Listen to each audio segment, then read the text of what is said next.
All right, we are back and we are talking about the Muss Bus, the Hogs, 40 minutes of hell, and what I experienced last week, which was 40 hours of hell because I got on the bad side of Arkansas Twitter.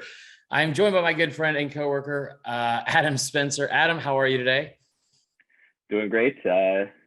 Getting ready to watch some basketball. I'm going to be out of commission. I mean, out here in the West Coast, it starts at like 9:40 a.m. So, it's a good place to be watching basketball. And don't have to stay up till 1 a.m. for the late games either.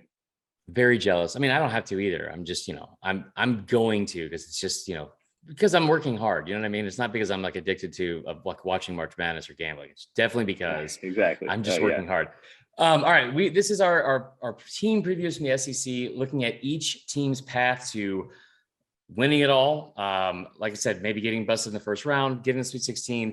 6 different SEC teams made the tournament. Should have been 7, but we're focused on one of the 6 teams, which is Arkansas. They are a 4 seed coming in to the tournament. Kind of like, I feel like they've been a 4 seed for 2 months. No matter what they were going to do, they were going to end up being a 4 seed. Was pretty shocked about what happened against A&M in the tournament.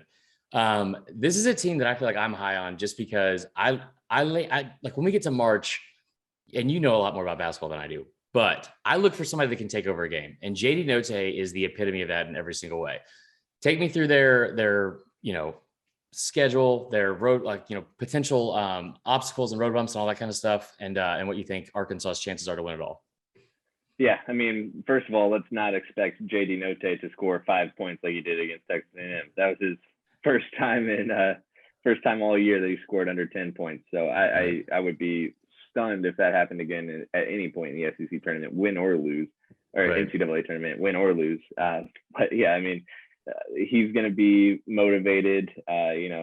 These teams that haven't seen Jalen Williams yet are going to be in for a bit of a surprise.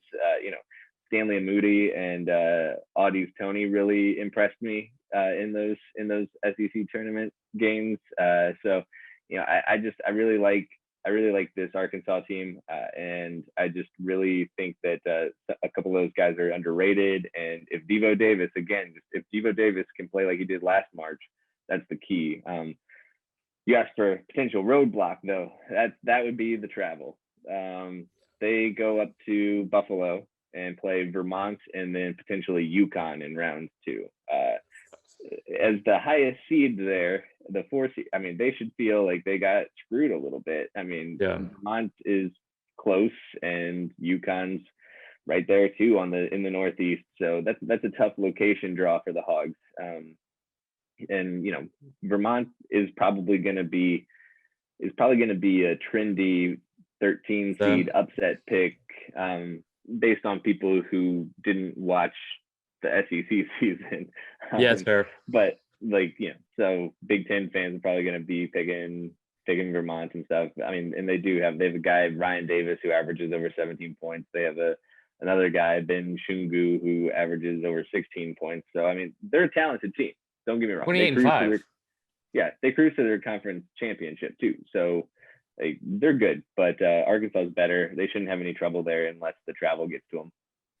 Yeah, I tell you what, this is one of those. One, you brought up playing Vermont and Connecticut. I don't consider myself a dumb person, but there's zero chance that I could point out Connecticut and Vermont on a map. Just that entire section of the country is just Boston and LL Bean stuff. That's all it is. Okay, so you brought up the fact that that could be the issue for Arkansas. If they're able to get through the first 2 rounds and they are able to get to the Sweet 16, right? We've kind of seen this from Muss last year.